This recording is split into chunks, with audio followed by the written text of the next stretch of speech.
جب ان سے ایک اخباری نمائندے نے یا ٹیلی ویژن کے نمائندے نے سوال کیا کہ بتائیے آپ کیا توقع رکھتے ہیں دنیا سے، انہوں نے کہا توقع ہم نے تو فیصلے کر لیے ہیں کہ فلاں سے اتنا وصول کرنا ہے، فلاں سے اتنا وصول کرنا ہے، فلاں سے اتنا وصول کرنا ہے، اور ہم نے مانگنا تو نہیں، ہم ان کو بتائیں گے کہ یہ تم نے دینا ہے۔ تو اس نے کہا جناب اگر وہ نہ دیں تو پھر کیا کریں گے؟ اگر نہ دیں گے تو پھر اتنا میں بتا دیتا ہوں کہ پھر امریکی تعلقات پر انحصار نہ رکھیں۔ ایک دبی ہوئی دھمکی تھی۔ تو بہرحال اتنی بڑی قیمت دے رہے ہیں، اور تمام عالم اسلام میں جو نام انہوں نے پیدا کیا تھا یکسر اس کو مٹا بیٹھے۔ ایک وقت تھا قریبی زمانے میں جب کہ پاکستان عملاً امریکہ کا سیٹلائٹ بن چکا تھا اور عوام الناس اس کو قبول کر چکے تھے۔ ہر سیاستدان اپنے وقار اور عظمت کے لیے امریکہ کی طرف دوڑتا تھا، اور عوام میں اس کے خلاف رد عمل ہی ختم ہو چکا تھا۔ اب چند دنوں کے اندر اندر ایسی نفرت کی آگ بھڑکی ہے کہ لفظ امریکن وہاں گالی بن گیا ہے، اور اسی طرح مسلمان ممالک سے برطانیہ نے اپنے تعلقات کو ادھیڑ کر رکھ دیا ہے، اور بہت ہی لمبے عرصے سے جو نیک نام پیدا کیا تھا وہ نام مٹا دیا ہے۔ تو یہ اتنی بڑی قیمت کیوں دے رہے ہیں؟ کیوں نہ لنکیج کو تسلیم کر لیا کہ اسرائیل کو کہتے کہ تم فلاں علاقہ خالی کر دو اور عراق فلاں علاقہ خالی کر دے گا، بات وہیں ختم ہو جائے گی۔ اس لیے ہمیں ان باتوں کا جائزہ لینا، مزید تفصیل سے جائزہ لینا ہوگا کہ اس موجودہ لڑائی کے پس منظر میں کیا عوامل کام کر رہے ہیں۔ یہ جو الزام لگایا جاتا ہے کہ یہ ان کے مشترکہ مفادات ہیں جن کی خاطر یہ اس وقت عراق کو مٹانے پر تلے ہوئے ہیں، اور کویت کی بحالی محض ایک بہانہ ہے، اس کی بھی چھان بین کرنی ہوگی کہ کیا پہلے مشترکہ یعنی مشترکہ یا غیر مشترکہ علاقائی مفادات کی خاطر ان قوموں نے اسی قسم کا رد عمل دکھایا کہ نہیں۔ دوسرا جو الزام ہے کہ یہود کی خاطر ایسا کیا جا رہا ہے، اس کی چھان بین کرنی ہوگی کہ جب بھی یہود اس علاقے میں مسلمان ریاستوں سے متصادم ہوئے ہیں، یا اسرائیل کہنا چاہیے، یہود میں تو بعض ایسے فرقے بھی ہیں جو اسرائیل کے خلاف ہیں، بعض بڑے بڑے شریف النفس ایسے لوگ بھی ہیں جو اسرائیلی جاہریت کی کھل کے تنقید کرتے ہیں اور ان کی کارروائیوں کے کسی رنگ میں بھی تائید نہیں کرتے۔ تو یہود نہیں کہنا چاہیے، اسرائیل کہنا چاہیے کہ اسرائیل کا جب بھی تصادم ہوا ہے ان قوموں نے اس میں کیا کردار ادا کیا ہے، اور کیوں اسرائیل کی ہر موقع پر تائید کی ہے، اگر تائید کی ہے تو مذہبی تعصب اس میں کار فرما ہے یا محض مفادات ہیں، اسرائیل کے قیام کی غرض و غایت کیا ہے، کیوں اس کو ہر بڑی سے بڑی قیمت پر قائم رکھنے کی کوشش کی جا رہی ہے۔ یہ سارے سوالات ہیں جن کا جواب انشاءاللہ آئندہ خطبے میں پیش کروں گا، اور جہاں سے اس تاریخ کی بحث کو چھوڑ رہا ہوں وہیں سے اٹھا کر آج تک کے حالات تک رونما ہونے والے بڑے بڑے واقعات آپ کے سامنے پیش کروں گا تاکہ آپ کی یادداشت تازہ ہو جائے۔ اس تجزیے کے بعد پھر اگلے خطبے میں اگر وقت ملا یا اس کے بعد کے خطبے میں میں اسلامی نقطہ نگاہ سے ان مسائل کا حل پیش کرنے کی کوشش کروں گا، کیونکہ آج وقت زیادہ ہو چکا ہے، اس لیے اس بحث کو، اس خطاب کو سر دست یہاں ختم کرتا ہوں۔ اللہ تعالیٰ توفیق عطا فرمائے کہ ہم بحیثیت غلامان محمد مصطفیٰ صلی اللہ علیہ وآلہ وسلم کو ایک عالمی مسائل کا ایک ایسا حل پیش کرنے کی توفیق پائیں جس کی اندرونی طاقت ایسی ہو کہ اگر وہ اس کو قبول کریں تو بنی نوع انسان کو امن کی ضمانت ملے، اور اگر قبول نہ کریں تو جو چاہیں کریں امن مہیا نہ کر سکیں۔ ایک صحیح حل کے اندر یہ طاقت ہوا کرتی ہے جو سچائی کی طاقت ہے۔ اگر کسی صحیح مشورے کو کوئی انسان قبول کرے تو اس کا فائدہ ہوتا ہے، اور اگر رد کر دے تو اس کا نقصان ہوتا ہے۔ بس میں چونکہ اسلام کی نمائندگی میں بات کروں گا، اس لیے یقین رکھتا ہوں کہ جو حل جماعت احمدیہ کی طرف سے پیش کیا جائے گا وہ ایسا حل ہے کہ جس کو تخفیف کی نظر سے دیکھا ہی نہیں جا سکتا۔ اگر قبول کرو گے تو اپنے فائدے کے لیے قبول کرو گے اور بنی نوع انسان کے فائدے کے لیے بھی، اور اگر رد کرو گے تو جو چاہے کوششیں کرو، دنیا سے فساد کو تم رفع دفع نہیں کر سکتے، اور ایک کوشش کے بعد دوسری کوشش ناکام ہوتی چلی جائے گی، اور ایک جنگ کے بعد دوسری جنگ سر اٹھاتی چلی جائے گی، اور ایک بدامنی کے بعد دوسری بدامنی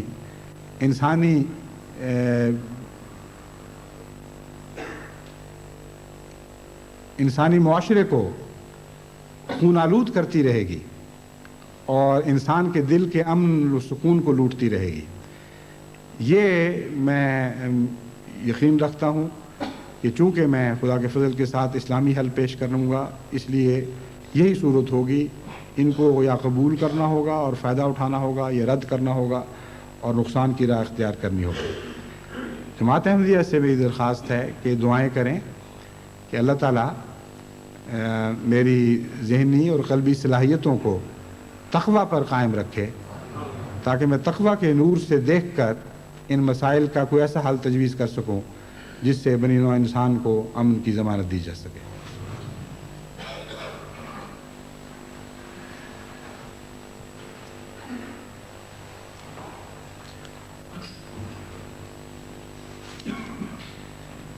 الحمد للہ نحمده ونستعینه ونستغفره ونؤمن به ونتوکل علیہ ونعوذ باللہ من شرور انفسنا ومن سیئات اعمالنا، من يهده اللہ فلا مضل له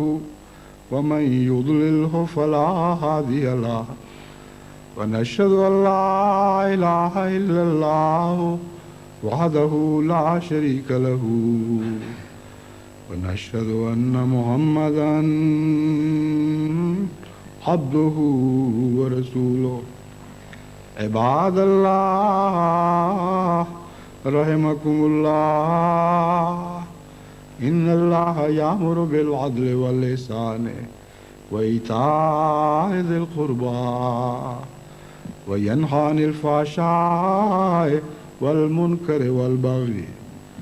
يعظكم لعلكم تذكرون۔ اذكروا الله يذكركم وادعوه يستجب لكم ولذكر الله أكبر۔